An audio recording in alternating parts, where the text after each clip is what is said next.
This is the Baymall Podcast with Marty Solomon. I'm his co-host, Brent Billings. Today we are joined by Lea Schrumpf, Director of Pastoral Care at Purdue Christian Campus House, wife and mother of 3 adult children. Lea's experiences as an elementary teacher, pastor, and adoptive mother led her to become curious about trauma and eventually compelled her to pursue certificates in narrative-focused trauma care, also called story work, through the Allender Center. Lea, welcome to the show. Thank you so much. It's good to be with you. And if you want to add anything to that introduction about family, hobbies, whatever else you might want to say that would give the listeners a picture of who you are, you're welcome to say whatever you'd like. Sure. My husband, Rob, and I are located in West Lafayette, Indiana, near the campus of Purdue University, where we've served for more than 32 years in college ministry. And that's a long time. 32 years. We're old. Our ministry is now shifting from being predominantly college ministry to more of a fuller expression of intergenerational church. So we're in a time of a transition. It's been really good, though. For a while now, Rob and I have had a dream of opening a space where we might offer retreats or intensives for pastors or individuals, couples who are in need of care. Nothing solid on the horizon, but we are praying and just discerning about what God might have for us in the future there. In our leisure time, we love to travel and experience new cultures. We love to ride bikes with our Maltese and hike in beautiful places. And we find ourselves particularly drawn these days to the mountains and most recently, the Pacific Northwest. Oh, yeah. I was going to say, if you want mountains, you got to come out where I live. It is beautiful. I got to meet Lea for the first time. Impact Campus Ministries, we're a part of a larger association called the Association of College Ministries, ACM. And we do these annual get-togethers, retreats, conferences. One of those is a summer conference we call the E4. And I showed up at one of those a few years ago. And at the main session, they had Rob and Lea as guests that were going to be talking to us. And I was immediately like, oh, goodness. Purdue Christian Campus House is like the thing of legends where I'm from. So I was so excited to meet them. But then they got up and both of them, but especially Lea, was just sharing about, the whole theme of that year was Generation Z, what we need to think about, how we're going to minister to them. And I think there was even some discussion that had already been had, maybe more analytical, looking at generations. But then Rob and Lea got up, and what they were sharing was just so compassionate. It was so pastoral. And Lea told me later she couldn't even remember what she had even said, but she was just dropping these bombs. And I was just like, oh, my goodness. And then I got to go to a workshop later that day and hear from them some more, and just loved that. But can you talk a little bit, just maybe a little bit more, Lea, about your time at Purdue, your heart for campus ministry? I know that it's kind of growing and expanding, but 32 years is a long time. Just give me like a summary or the highlights of campus ministry at Purdue. God's really, really worked in your guys' ministry there in some pretty cool ways. What has that been like? Yeah, he has. In some ways, I feel like I've grown up in college ministry. I started off there as a student and met Rob, and we were married, and then I was a pastor's wife, and then eventually came on staff. And so to say that's been the primary place of my formation. So God has done a lot of things. We've seen a lot of students in and out over the years, and what a unique context to meet students in as they're emerging as adults and they're asking important questions, and to come alongside and offer pastoral care and discipleship. But then to have to say goodbye, every 3 to 4 years. And so, God, he just continued to draw us, I think, over the years more to himself. I think that's just been part of our personal journey. I could say a lot of things. I think what I feel most excited about is the way he's drawing us in this particular season to become a fuller expression, that we have an opportunity to have other adults alongside and create more of a context of family on mission, more of an intergenerational space where the older people can benefit from the youth and vice versa. The college students can be grafted into more of a family. And just a lot of excitement on that front. Yeah, absolutely. Well, it kind of, that was a big part of what I heard that day when I got to meet you from the back of the room as a listener. Lea, you talked that day about things like trauma, and this landed in my life. It wasn't the first time I had heard the concept of trauma, but I was in this first initial wave of like trauma-informed ministry that was starting to become a word I was hearing more and more, and being like, oh goodness, we need to figure this out. And I was starting to learn things. And so you were kind of on the front end of that wave for me, considering things, thinking about things. You talked about just ways that we can, even unknowingly, with the best of intentions, we can engage in spiritual abuse. And those comments came from a place of personal learning and conviction. You shared that. You could tell that. You can tell when somebody has just learned something, like if I were to talk about trauma and the things I've learned, would come from a different place than from people that had different reasons to care about those things. And that came out of what you did. We did a mini series in season 6 for the listeners that have been with us through season 6. We did a 4-episode mini series on spiritual abuse. I think Brent will link maybe the first episode to that in the show notes. But we were doing that series, and I reached out to Lea to see if she would be able to chat and we could interview her back then.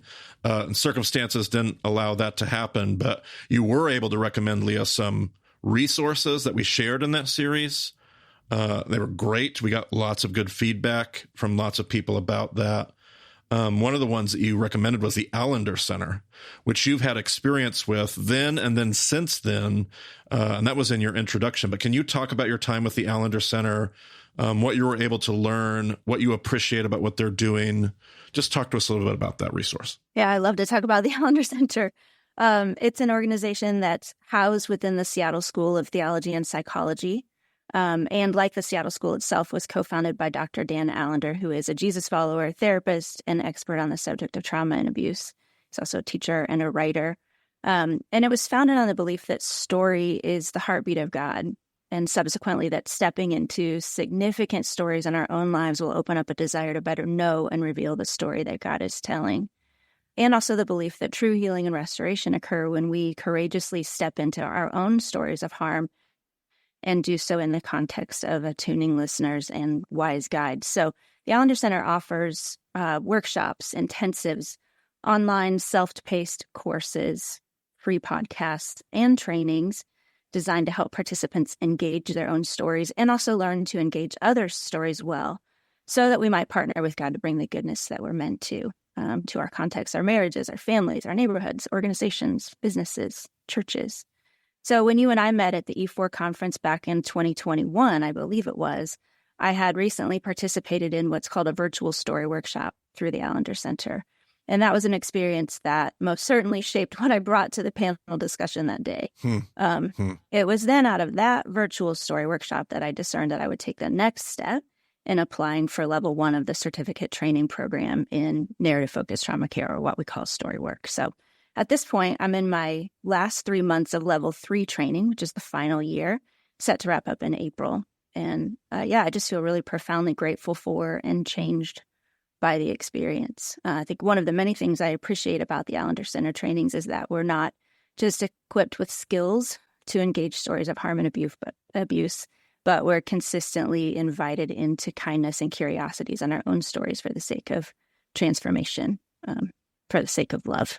So tell me about this phrase story work, which was also part of your introduction, but was an also called from a much larger, more clinical sounding thing. Like how would you describe story work? What is it like to go through that process with someone or to work in that field? Or even the essence of why does it work? Like what's the thing behind it?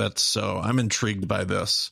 I love schools of theology and all the counselors I've had and what they're bringing to the table, but this is one I'm unfamiliar with. Yeah, I'll try to be succinct because I feel like there are so many things that I could share with you, but the idea, and Dan talks about this, is that we were all made for Eden, but that's not where we live. We have all experienced harm, and we have all been perpetrators of harm. And there is something about the particularity of the harm that we experience that shapes us. It shapes the way we experience relationships. It shapes the way we show up in the world. It shapes the way we relate to one another. It shapes what we believe about God and ourselves and other people. And it impacts the way our bodies show up and what we feel in our bodies in certain contexts and certain experiences. There's something about experiencing harm or trauma without the care that we need that leads to fragmentation. We get flooded, and our brain, in a sense, in a simplified way, kind of goes offline, and parts of our brain don't connect and aren't interconnected in the way that they're meant to be, and in the way that memories become interconnected when we're regulated, right? So story work at its simplest is really just looking at particular stories from our lives, and looking at them with particularity, where we, in our work, we write stories, childhood stories of harm from ages 4 to 18. And the reason we do that is not because adult trauma is not important. It's just that we're shaped, in our childhood. And so anything that we experience in our adulthood sort of stands on the shoulders or is built on the foundation of what we've experienced previously. And so we look at childhood stories of harm. We write those in first person.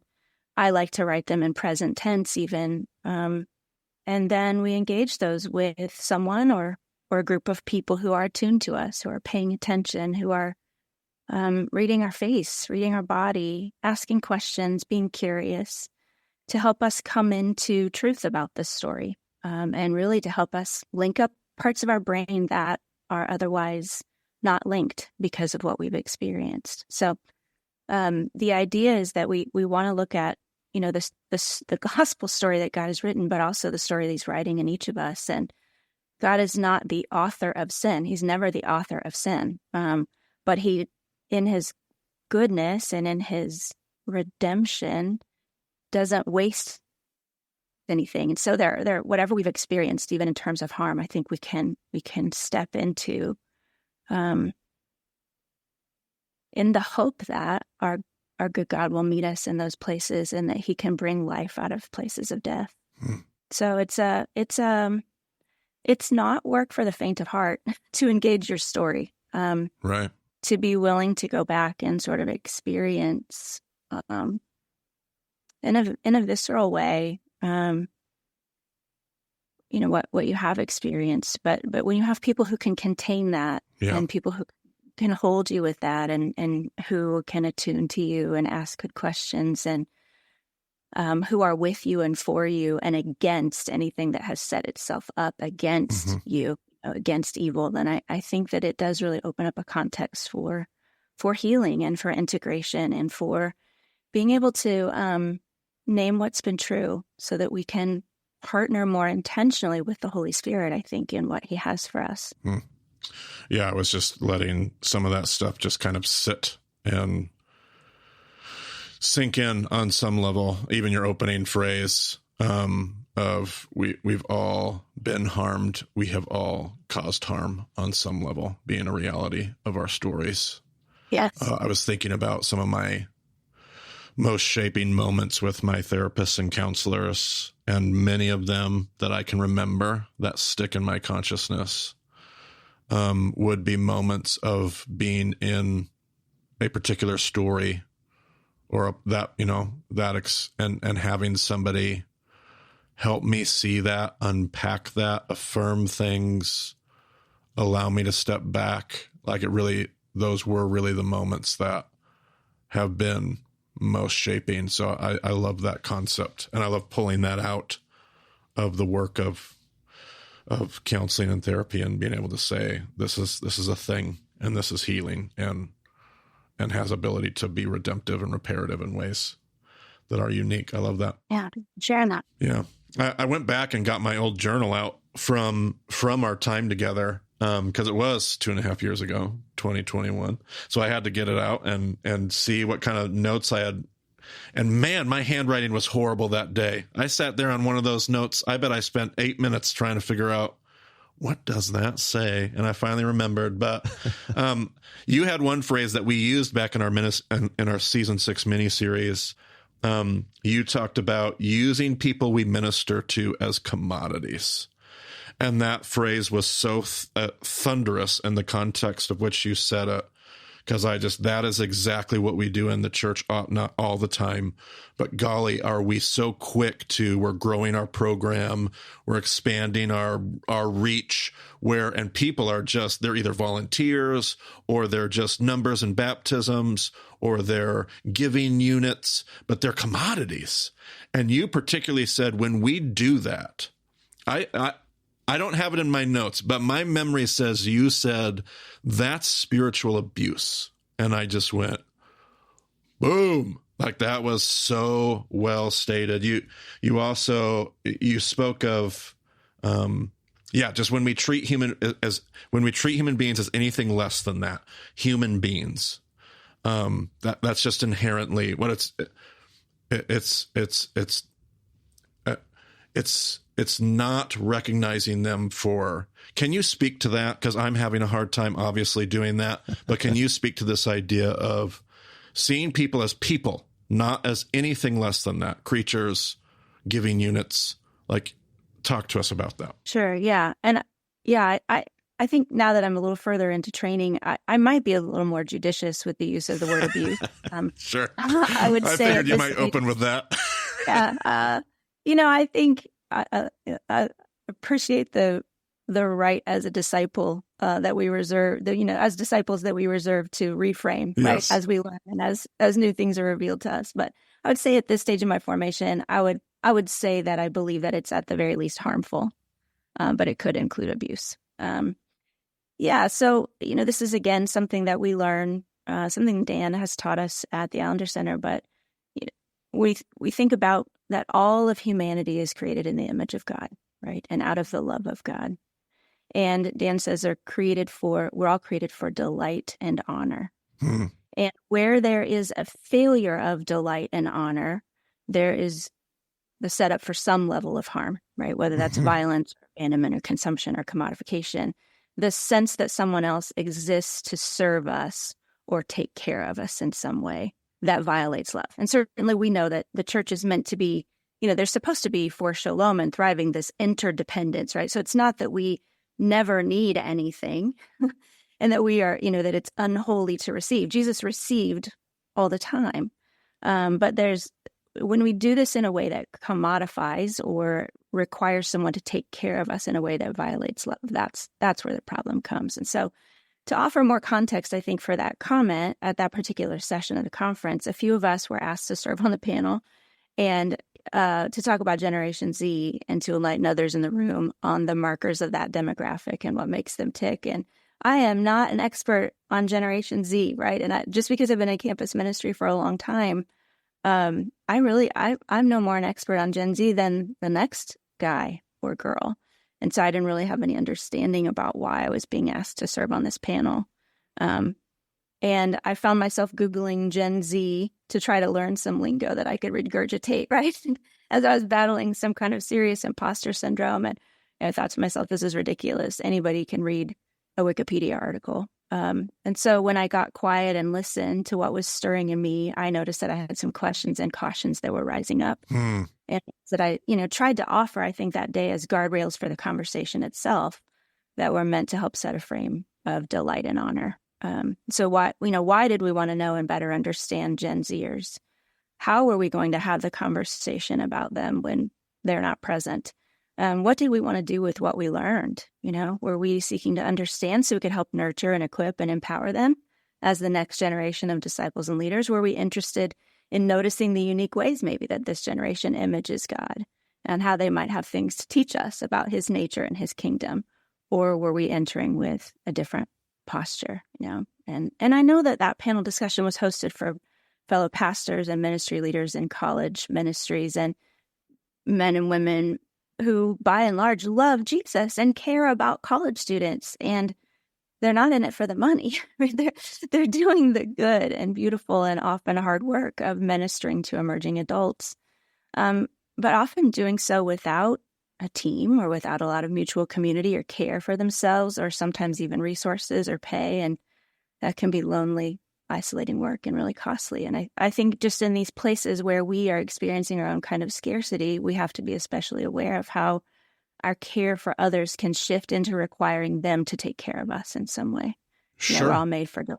But wherever we lack that, we're going to be tempted to consume. Sure. Well, and how many of us in the room, like I love so many of the things, like just the last 2 minutes, everybody ought to rewind and put that on half speed and listen to that really slowly. There's just so many like fantastic nuggets in what you just shared, Leah. But yes, it was a room full of pastors that have, but like you said, we've all endured our own kind of trauma. And oftentimes the trauma that we've endured is in these same ministry spaces, in our ministry training. And what I love your comment about how you'd probably be a little bit more judicious with the word abuse. And yet that day, I won't hearken like it was led by the Holy Spirit, but I do like it very well could have been, because I think we hear those things. I think we say those things. I think we kind of pass them off easily so we can get on to the real work of like, how do we take ground for the kingdom of God? And you saying it with that acute abruptness, directness was what broke through all that. And for me, and I know others at my table and other tables, we went, oh, snap. This isn't just like, hey, remember this while you go. Like, don't treat people poorly. It was like, this is a problem. And she just named something that we were all like, what is it that's lingering here in the hallways? Not of the ACM, just in the hallways of work that we do. Ministry, church, Jesus, spiritual formation. We've built these systems and we've built these efforts of discipleship with the best of intentions. And filled with the Spirit of God, and yet there's something lingering in the hallways of like, okay, but really this is about my insecurities, and nobody's ever taught me to be aware of that. Like, how are my insecurities as a pastor? And like, because it's this weird sickness where I got to build this thing that makes me somebody. That's what makes me treat people, and that's not because I see people as it's because I'm so worked up with my own fear and insecurity that if I'm not blank, I'm not good enough. And the collateral damage is people. And that's what, for me, when you said that, I was like, oh, that is the right word. And dang, although we may be more judicious with it. But I really, really appreciated it that day so much. But yeah, thanks. Yeah, I mean, there's so much to say in this category. Yes. But yeah, I think what was coming up for me was just that, my concern was maybe that some of us in the room might be managing a level of frustration or shame for how Gen Z weren't responding to our ministry programming.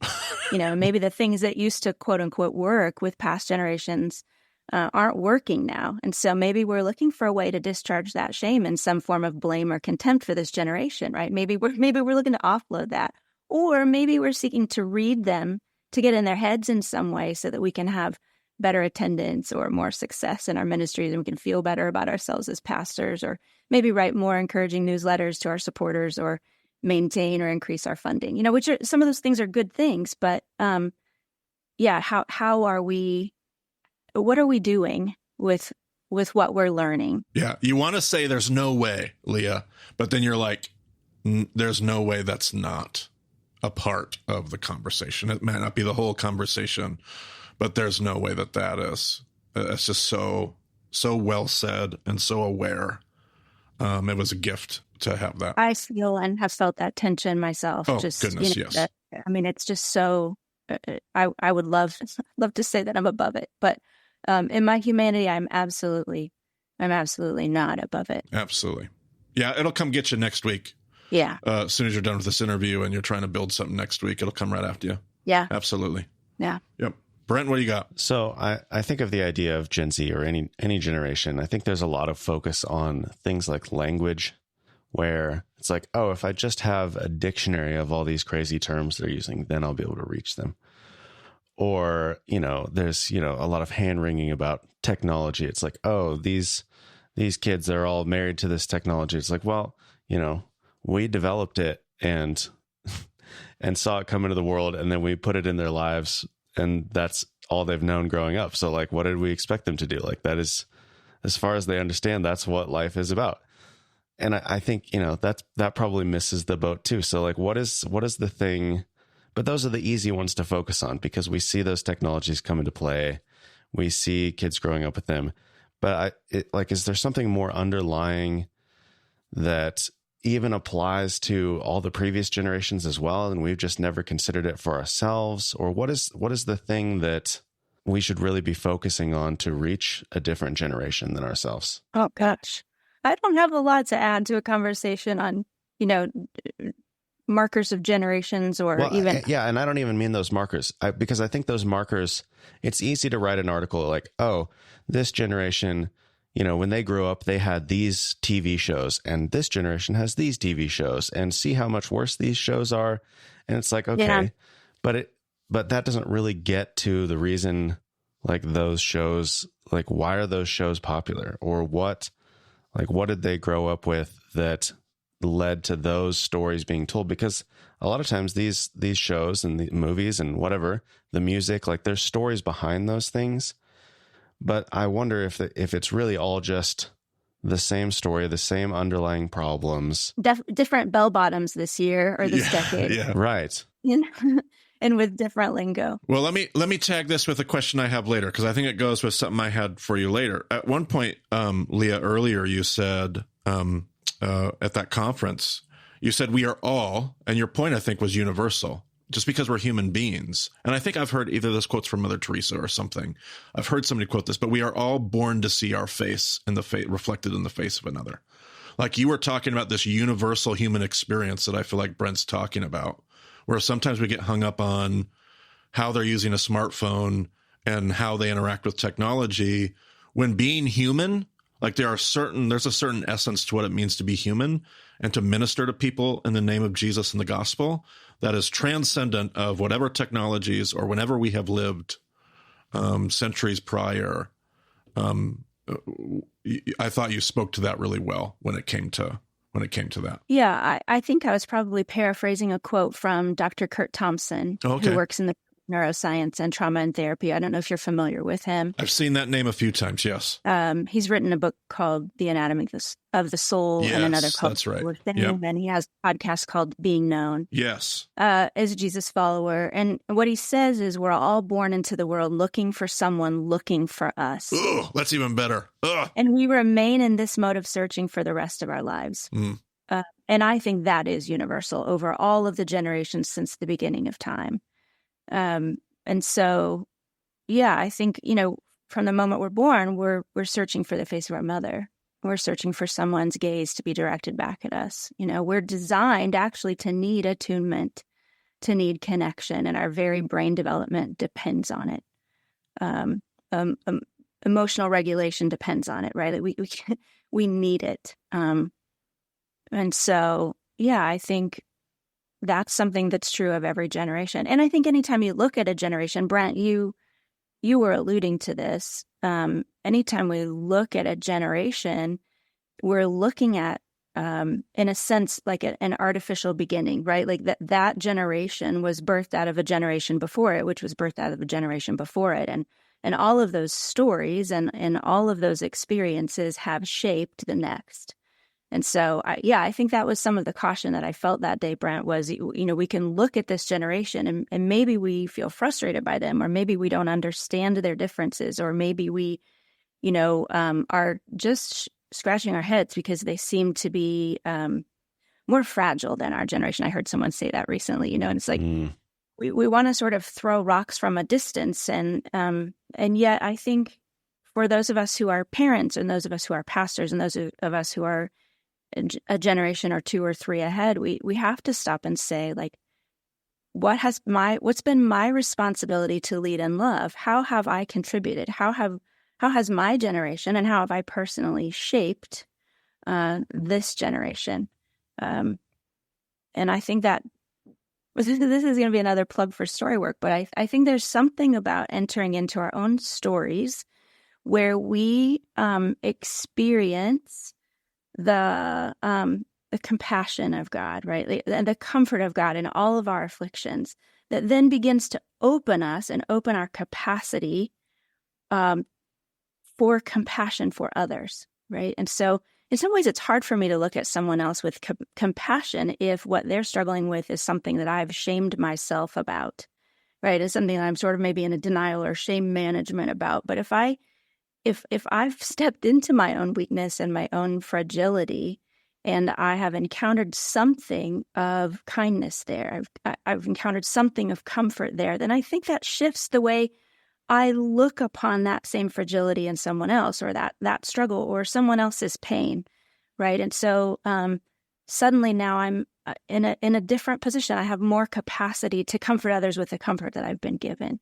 And so I hope that the work of looking at our own stories isn't just navel gazing, right? But it's designed to agree with God about what's been harmful and about what's beautiful and about what is true, so that we can then partner with Him in the redemptive work of loving others, of loving mercy and doing justice and walking humbly. Yeah, I think that's our task. Yeah, to agree with God on what is harmful and what is good and beautiful, and to have that self-awareness, because it's hard to extend it to others. I just love all that. Sorry, I'm just repeating stuff out loud so I can let it sink into my own conscience. Can you give me that quote from Thompson one more time? I can, yeah. He's, and I don't know if this is a direct quote, but it's something in this realm. He says, "We're all born into the world looking for someone looking for us, and we remain in this mode of searching for the rest of our lives." Looking for someone looking for us. Goodness. Yeah. Goodness. And out of that, as Allender says, out of that, when we experience harm, yet we still have this drive. We're still looking for someone to be looking for us. Yeah. And yet, because we've experienced harm, then that shapes the way we show up in our signature style to bring people close and to also keep them at bay, right? To the push and pull of how we draw people close and then say that's close enough. Yeah. Back off. Yeah, and that serves probably as a great segue. And maybe this question is rendered like, well, no, duh, she just said it, Marty. But I think of, you mentioned this a moment ago, referring to Brent's question and his thoughts at the conference. You said this generation is living in the context that we set up for them. Yeah, like they were simply born into a world that we created. So it's not their making. It's our making that now part of our stewardship is helping them figure out how to steward the world that we gifted them. That's not all bad. That world that we built and created isn't an all bad world. It has some beautiful things too, but it's certainly a world that they didn't create. It was a context that was created for them. And part of what I loved about that day, and what I love about you now and today in this interview, the language you use is so it's a posture that's reparative, restorative. It's not super analytical. It's not like cold, unbiased. It's not critical. It's hospitable. It's empathetic. It's compassionate. And I think really you just spoke to this, but maybe help us tie up the loose ends here as we start to come to a close of why is that kind of language, which is probably preceded by a kind of perspective that you spoke to, but like the language we use, the words we choose matter. If this is about people's stories, if this is about story work, if this is about the fact that we've all experienced, like there's a solidarity with all of us, that we've all experienced harm, we've all caused harm, and understanding those things and being able to become self-aware. Why is compassionate, empathetic language, restorative language more helpful than cold, analytical, critical thinking? Like what takes place there that's so important? Well, I think the response that comes up in me is because it looks like Jesus. Yeah. Because it looks like Jesus. when we start off our training, Dan tells the story of Hagar, Mm-hmm. in Genesis 15 and 16, and what she has lived, and what she's lived at the hands of the matriarch and the patriarch of our faith, actually. Yes. And in her despair, flees into the wilderness, an expectant mother who apparently has, just doesn't have any hope. She goes into the wilderness to die, and it's an angel of the Lord that meets her there and says, "Where have you come from, and where are you going?" Mm. And so there's a kind, attuning presence that is curious. That says, "Tell me about your story. Tell me what you've lived, and where are you going from here?" Right? And I think you could look at Jesus in John 4, the woman at the well. That's such an intentional stop on his journey, right? To meet the woman in the place of deep shame, and to receive a drink from her, and to, in a sense, begin to engage her in dialogue. And you see some of her defensive structures come up, right? She wants to talk about where we worship. She doesn't really want to, she's there to avoid her shame. That's why she's at the well in that moment, right? Sure. And there's something about the way Jesus engages her with kindness. He's not there to talk about theology. He's there because he wants to meet her in her story, in the place where she's bound, in the place where she's been harmed. And he wants her to know that there is life for her. And so, I think that we're meant to show up with compassion and kindness, because I think that's how God shows up for us. I just think that's his posture toward us. So I'm grateful that that's what you hear from me. And I will say that, there are places where, just in my own way, in my own shame management, I can go to judgmentalism, and I can go to dogmatism, and I can go to inflexibility, and that kind of containment has sometimes helped me feel safe.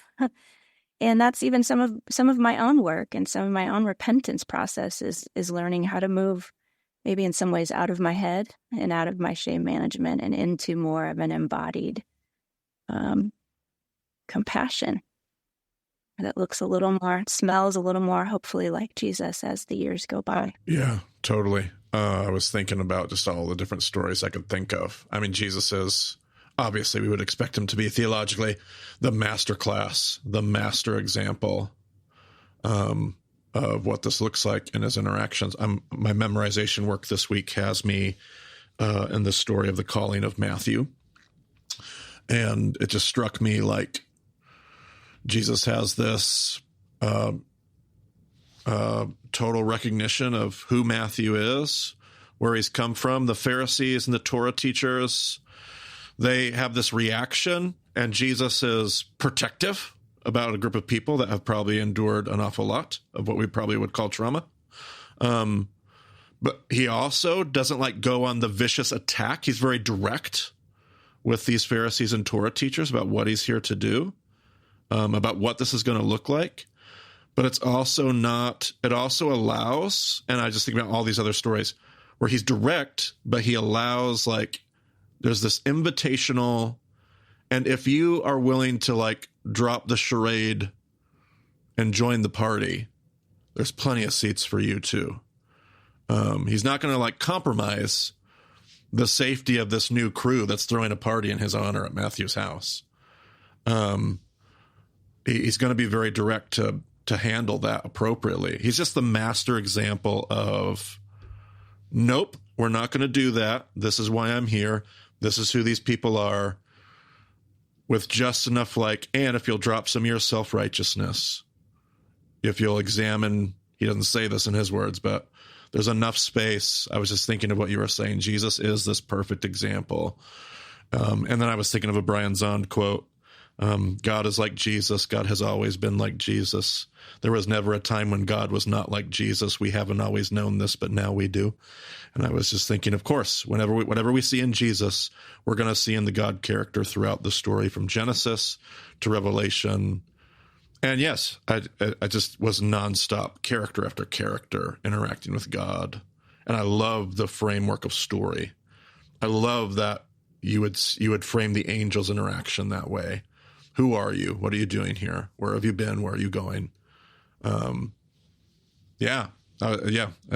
list of names in the Bible just keep going. But I'll stop, Brent, because I'll do that for 30 minutes. Go ahead, Leah. What'd you say? I was going to say, we see it in the garden too. Yeah. Yes. Where are you? Right. Yep. Where are you? And the invitation to name in truth with God, and to meet him face to face and to walk with him. Oh, and then we see it in the garden at the resurrection. Man, we could do this all day. Like it's so it's so prevalent how it shows up like that. I love that. I love that perspective. So I have this thing in the back of my mind that has always told me, like, oh, I'm not the kind of person who can like counsel somebody through something or whatever. But like I've heard you talk about, like, it's just like if we're just looking for somebody who's looking for us, like that means our role is to look for other people and to see them. Yeah. And it can be that simple, right? Is that like sometimes people need more than that, but like that's our job fundamentally, right? Is to see people. Yeah. I think there, we talk about the priesthood of all believers, right? There's a sense in which we're all meant to show up. And while I think there is a place for trained licensed therapists, of course, there's also a lot of room for us, just as Jesus followers, to show up and pay attention, and to be paying attention to what God is doing in our own stories, but to be looking at others in a way that is paying attention, so that we can embody something of his presence, right? And I think we can learn to be kind and curious, even if we're not experts. Mm-hmm. Yeah, we can step in to our own work, even in ways that help us to become transformed. Where we can be kind when we might not. Maybe we're not able to be kind today, but maybe as we partner with the Spirit, maybe in certain places we will have more kindness later.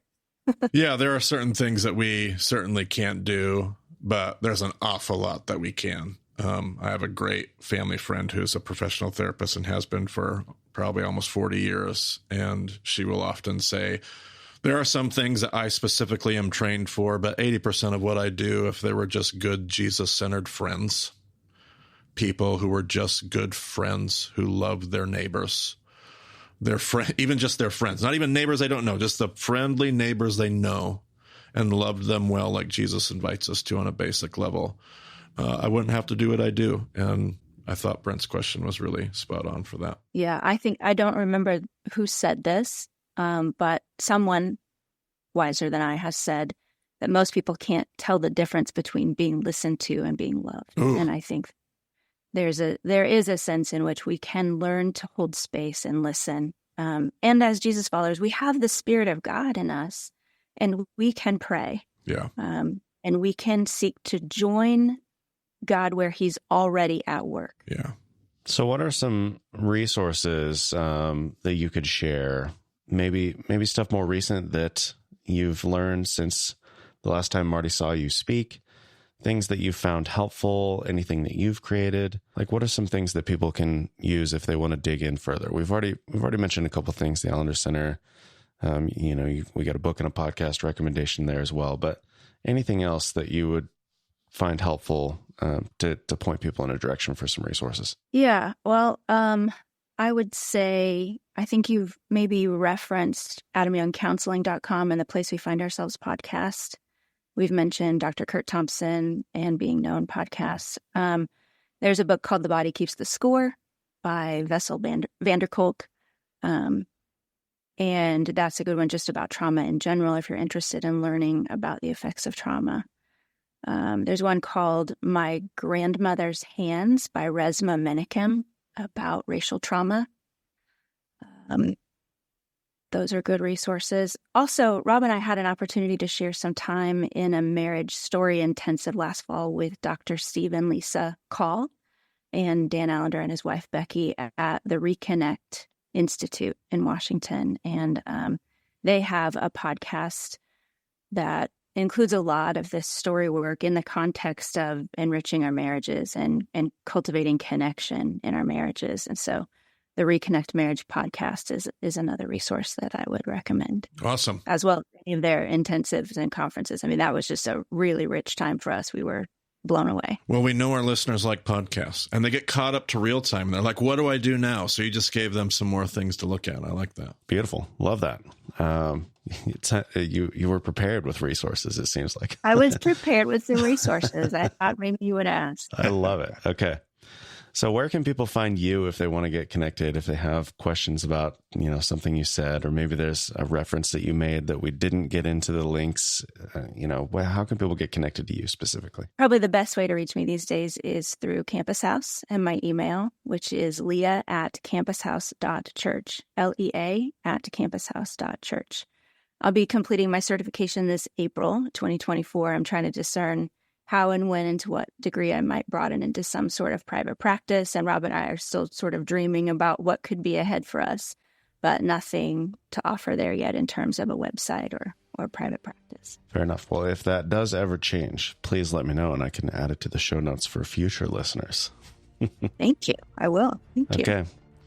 Well, Marty, any other thoughts? No, I just want to thank Lea for being here.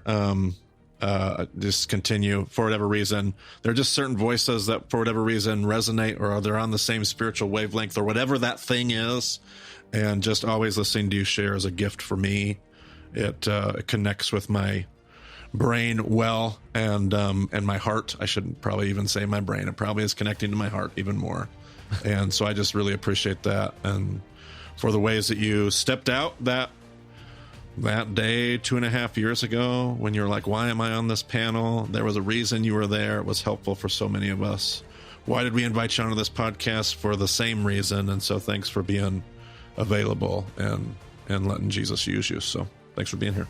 Thanks so much for having me. Well, you can find all of those show notes and links at BamaDiscipleship.com. Everything that we have going on is there. You can use the contact page to get in touch with us. It gives you the best, most up-to-date way to find us.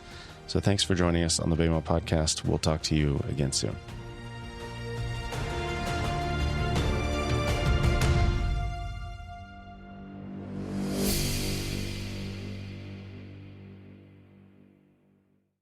Anyway, so Marty's not going to show up to our call.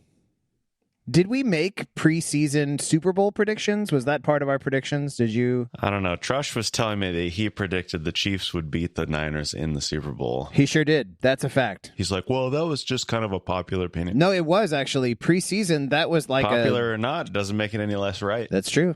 Preseason, that was a pretty normal pick. And then as the season went on, everybody jumped off of the Chiefs train because we were struggling and stayed on the Niners train. They had a small 3-game stretch where they were not great. But then, I mean, I dare say the Super Bowl itself played out like the Chiefs' entire season. Boy, you got that right. Holy cow. It was a very stressful time. I don't think I felt that stressed in a football game since the Bills divisional round a couple of years ago, that famous football game where there were like 4 lead changes in the last 2 minutes. Hey, buddy. Oh, my. We've had a change of heart, ladies and gentlemen. There's really only one thing to talk about, but go ahead, Brent. Let me start by apologizing to Niners Nation or whatever we call ourselves. I don't know. I got greedy. I wasn't following any, I saw the game started. I started my little live activity just so I would see. I was surprised to see, whatever into the second quarter, and it was still scoreless. I was like, oh, wow, okay. But I wasn't watching the game. I wasn't really paying attention. And then at some point I see, I think it said 5 minutes left in the fourth quarter. It was within 3 points or something. I don't know. And then I saw another notification that said it went into overtime. I was like, what? Yeah. My live activity had stopped updating for some reason. So I opened it up and I got greedy. I started following the game and I cared too much. And the whole thing fell apart. It's my fault. When I don't pay attention, when I don't care about what happens, my teams have success. When I try to be enthusiastic, when I try to pay attention, when I try to be a part of what's going on, I'm always disappointed. So it's my fault. I take the blame. So for you, caring too much means you were actively watching the game. I was following the play-by-play. Wow. I wasn't even watching it. That's caring too much? Okay. Apparently. I don't wear like an Apple Watch. I knew. We got the field goal, and then Mahomes had the ball, and I just had this sinking feeling. I was like, oh, no. Yeah. Yeah. And he did what he does. He sure did. He sure did. I don't wear an Apple Watch or anything. I would be curious to know like what my heart attack risk was like throughout the game. It was I had a very sustained elevated heart rate for hours on end. It was a stressful watching environment for sure. And when we were making the fourth quarter drive to go down and tie the game, all of us and my family were just pacing around the basement. It was just the five of us watching in my basement. And I love my small group. We have a small group of like 15 or 16 college kids that come to our house every week. And earlier in the week, Leanne had floated the idea, like, do you want to invite the small group over for the Super Bowl? And I said, no, I do not. I either want to watch it just us or with people who are very committed to the game and who actually care about watching football. I do not. My emotional state cannot handle just side conversations about the dip and Usher. So let's get focused on the game. So it was just us. We were pacing around. It was very stressful. Marty, what was the emotional experience of the Super Bowl for you? I really couldn't have cared less. It was great. I just watched two teams play a really, it was an entertaining football game. It was a very entertaining Super Bowl. Overtime. How many Super Bowls have you even gone into overtime? 2 ever. Including this one? Including this one. The last one was actually the great Patriots comeback against the Falcons. Yep. Whatever year that was. I remember thinking, we said this out loud in the gathering. I was at a group with, 15-ish people watching the game, a bunch of middle-aged families. And we made the comment routinely in the first half, I can't believe the Chiefs are only down by 7. Like, I can't believe they're only down by 7. Nobody had a hard rooting. The fun thing about the room is nobody had a hard team they were really pulling for. It was almost just watching and analyzing because we really didn't have a dog in the hunt. But everybody was like, I can't believe. We all kind of knew the Chiefs are going to come back because they're not down enough. Like, give me 20 points and this might be a question, but we felt like at 7. With how much time left, though? That's the real question. Like 20 points. Yeah, and I think I still would have felt a little uneasy, even 20 points at halftime, just knowing. But the last time we played the 49ers in the Super Bowl, we were down 10 with 7 minutes to go, and we won by 11. We scored 21 points in the last 7 minutes. So anything is possible. One of my best friends from Kansas City, Keith, he's a nervous Nelly, and he was saying he was afraid going into the game and that he doubted whether we could win. And I said, don't ever be afraid of anything ever again, because if there's one thing we learned, like when we're down by more than one score and we have less than 13 seconds on the clock, then you can doubt that we can win the game. Otherwise, you just have to stay in it the whole time. Let's talk about what we've learned about what you should doubt. Let's have that conversation, okay? Okay, yeah, well, let's talk about it. So there's one quarterback that's still playing the football game. He's still playing football. That would cause you to doubt because your record has been really bad against this quarterback. Like, you have won one of them. That's true. But you've lost all the others. One of them also a very important game. There's one quarterback. What I'm saying is this. There is one quarterback in the NFL that has proven time and again he can beat Mahomes and the Chiefs. And there's a lot of reasons to doubt. What's that quarterback's name, Marty? I mean, he's in retirement currently, but he could come back at any point. Oh, nice. No, it's Tom Brady. This is horrible. It's Joey Franchise. I did vomit a little bit in my mouth just making reference to I understand. This has become my favorite all-time spin move of takes ever. Is that Marty has somehow found a way to leverage an awful season from Joe Burrow, which he was injured, but that's just a part of. I'm not saying he did play awful sometimes, but it was also awful in the sense of what happened to him. And he had an awful season, and somehow the Chiefs winning the Super Bowl which is incredible for so many reasons, but somehow that is really just serving as evidence for really how good Joe Burrow is. There's only one quarterback that you need to fear, and he was not playing when you played us. Yeah, well, chances are good he'll be playing the next time you play us next year. Bring it on. I am not afraid of anybody. You should be. I've had this conversation with a friend today, though. I said, who is going to be the next non-Mahomes AFC quarterback to win a Super Bowl? And he made a joke about, like, are they scouting middle school players right now? Because I don't know who's good in the 7th grade right now. Unbelievable. But then he did admit, he said Joe Burrow will be the next AFC non-Mahomes quarterback to win a Super Bowl. Absolutely. How's next year sound? Next year sound good? Upsetting your desires for a three-peat? We're in the middle of doing something no team has ever done before. So I think we start doing something next year that no team's ever done before. I think next year is the first of 3. Maybe 4. Is this a prediction? Are you making this prediction? Maybe. Come on, Marty. Make it a prediction. Oh, well, I mean, we're the 5th betting favorite right now to win the Super Bowl. So I think this is as good of a year. We know the storyline. We know the script, Reed. We do. It's in Louisiana. This is the year Burrow returns to the very stadium where he won the national championship after playing the greatest season in college football that we have ever seen. Let's brag about college football. And Burrow goes back there and he wins the Super Bowl, and it begins this dual dynasty. It will be the greatest 20 years the NFL has ever seen. Mahomes, Burrow, when will it end? Who retires first? Here's what I like. An AFC championship where Mahomes and the Chiefs face off against Joe Burrow and the Bengals, and Mahomes throws the game-winning touchdown to number 85, T. Higgins, now wearing red and yellow as a Kansas City Chief. I think I like his that. Name out of your dirty Chief-laden mouth. No way. He's gonna. I think there's a shot that he comes and plays for us.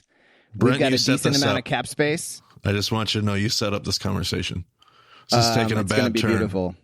Anyway, so we had a lot of predictions throughout the season, Marty. I don't remember if we said out loud our preseason Super Bowl predictions about who would win, but I'm sure I know who you would have said, and I'm sure I know who I would have said. So I think one of us ended up being right. I was right.